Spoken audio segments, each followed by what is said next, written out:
Retenez d'abord que le président du Conseil national pour la sauvegarde de la patrie, chef de l'État, a reçu cet après-midi le journaliste activiste burkinabé Ibrahim Maïga.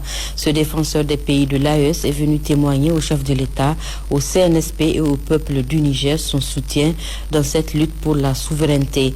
Il était accompagné de notre compatriote Michael Zodi, coordinateur du Front patriotique pour la souveraineté. Nous écoutons Ibrahim Maïga à sa sortie d'audience.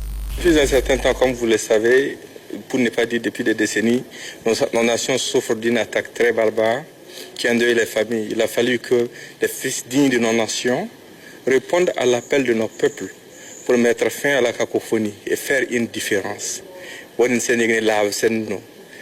C'est l'appel de la patrie.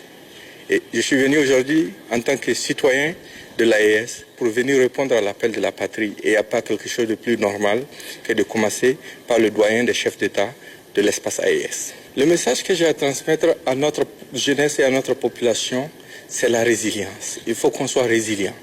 Il ne faut pas qu'on laisse l'ennemi nous dicter l'issue. Il ne faut pas qu'on laisse l'ennemi nous dicter notre réaction face à sa barbarie. Parce qu'il y a des gens de façon malicieuse qui ont tendance par moment, à chaque fois que nos larmes coulent, qu'ils essayent d'exploiter ça contre nous. Ils essayent de retourner notre propre douleur contre nous. Quand ton frère tombe, ta responsabilité c'est de voir comment est-ce que tu vas le venger. Quand quelqu'un te frappe, c'est pour que tu pleures.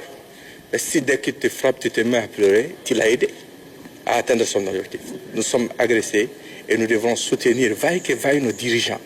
On ne doit écouter aucune cacophonie. Nous avons tout expérimenté. Nos frères sont tombés pour ça.